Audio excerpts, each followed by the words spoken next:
crowd at any football event in India turns up at Eden Gardens, Calcutta to witness the exhibition match between New York Cosmos team and Mohun Bagan. The star attraction, Soccer King Pelé. On September 24, 1977, Pelé Beckenbauer started Cosmos visited Calcutta to play against Mohun Bagan. It was one of the landmark moments, as the king of football was about to retire and the match was one of his last few matches.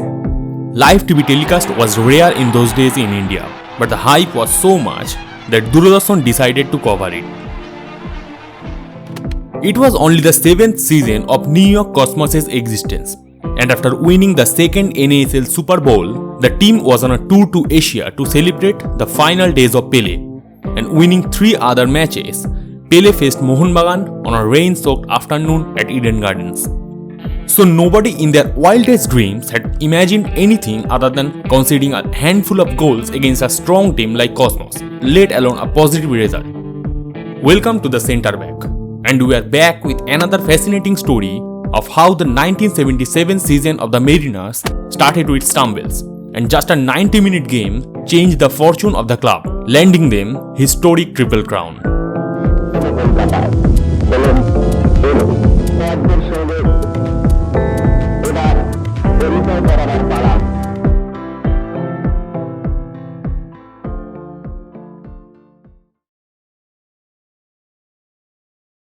Mohunbagan was struggling that season, having lost to ITI Bangalore in the inaugural Federation Cup final by only 1 goal, and after losing the Kolkata Derby to archrival East Bengal in a potential Calcutta League decider. Some enraged fans reportedly attacked club officials a few times.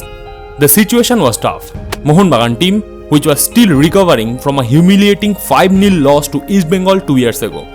In fact, between 1970 and 1975, Mohun Bagan faced East Bengal in at least 22 derbies, but 12 wins favored arch-rivals, while Mohun Bagan only won 3 of them.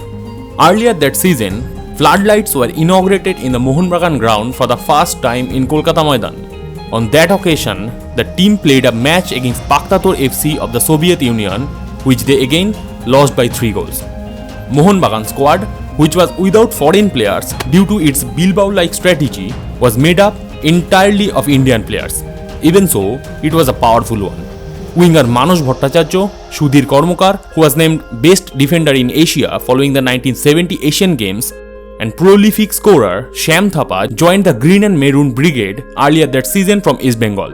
Captain and leader in defense Subroto Bhattacharya, right back Compton Dotto, defender Pradeep Choudhury, who was assigned to mark Pelé in Mohun Bagan's half, while Indian Beckenbauer Gautam Sarkar marked the legend in their half, left back Dilip Palit, CDM Prosun Banerjee, right winger Bidesh Ranjan Bose, classy forwards Mohammad Habib, Mohammad Akbar and Subhash Bhaumik, and goalkeeper Shivaji Banerjee, who would not concede a single goal in the Kolkata Derby for straight 3 years. All were already present in the squad. The manager of the team was PK Banerjee. Now coming to the big clash, apart from Pelé, Cosmos also employed world's best defender of that time, Franz Beckenbauer, and Brazil's 1970 World Cup winner, Carlos Alberto. The star attraction, Soccer King Pelé. 24th September 1977 in game. Thunderstorms caused the Eden Garden pitch to be muddy. Pelé refused to play on the muddy pitch. Mohun Bagan President Dhirende and other officials and even the policemen literally begged, saying the 80,000 crowd will riot and destroy not only the facility but also their lives. Finally, the king was convinced and stepped on the ground among loud cheers. Referee Lokhinarayan Ghosh's whistle began the much anticipated clash. Carlos Alberto of Cosmos netted the opener in the 17th minute. And within a minute, Shyam Thapa equalized.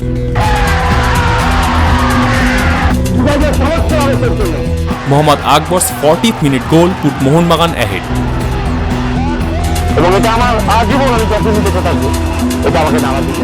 It was former Lazio star and 74 World Cup player Chinaglia who equalized in the 65th minute from a controversial penalty, thus ending the match in a 2-2 draw. Mohammad Habib played a brilliant match and assisted both goals for Bagan. Habib was in his mood during the match, as well as in the dressing room. When coach PK Banerjee asked players for their opinion, he said, If we have to learn something from Pelé, we will. If we have to teach him something, we will oblige. At the end of the match, Pelé personally congratulated Habib for his inspiring performance. Even at the dinner, he asked Subhash Bhomik, "Where is your number 10?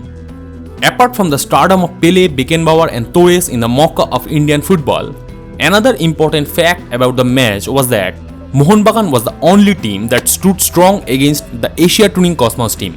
The visiting Cosmos played a total of 6 matches in Asia and thrashed every other team. Pelé scored 6 goals on that tour, but wasn't able to breach past Mohunbagan defense. The importance of that match was enormous. When the Indian national team toured Africa and played against Zambia, the media showed much value to the team because some of the players played against Pelé and halted him. As Pradeep Chaudhary remembers, Indian football became globally recognized just because of that one match. Most importantly, after losing the Fed Cup and CFL, September 24th was a massive moral booster for the Green and Maroon Brigade. Mohunbagan's captain in that match, Subroto Bhattacharya, later told Times of India, "We took the match against Pelé as a platform to change our fortunes." Shyam Thapa confirmed it too. The match against Pelé and co changed the fortune of Mohunbagan. Just 4 days later, Mohunbagan was about to face East Bengal again in the IFA Shield final. East Bengal, who were on a 5-year win streak and won the derby earlier that season, was clearly the favorite to make a double hat-trick. Shyam Thapa's solitary goal from Habib's assist denied that, and Mohunbagan took the IFA Shield home. Next up was the Rovers. Being the defending champions, Mohunbagan faced East Bengal once again in the semi-final. Thapa's brace and captain Subroto Bhattacharya's brilliant defense took Bagan to the final. The final ended in a goalless draw.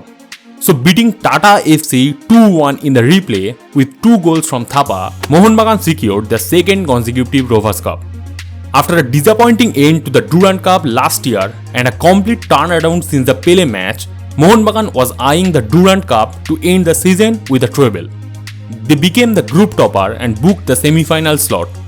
That season, East Bengal withdrew after a disagreement over a red card shown to Surojit Sengupta in the group. Though for Mohunbagan, it wasn't an easy route. In the semi-final, it was ITI again, who had shocked them earlier in the Federation Cup final. But now the tables have turned completely. They took a sweet revenge by beating the Bengaluru side 3-1. The final hurdle was JCT of Punjab, the team containing Inder Singh, the finest striker of that era. Although it was JCT's 4th consecutive Durand final appearance, fortune hadn't favored them any. Mohunbagan itself beat them in the 1974 Durand final.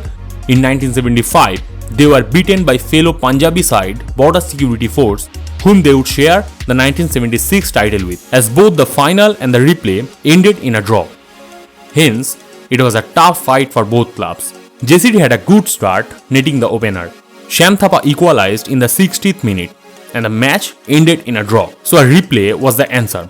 JCT once again drew the first blood in the replay, but clever tactician PK Banerjee's strategy helped the Mariners march past the Millmen. Experienced Subhash Bhomik scored the equalizer, and Mohammad Akbar scored the winner.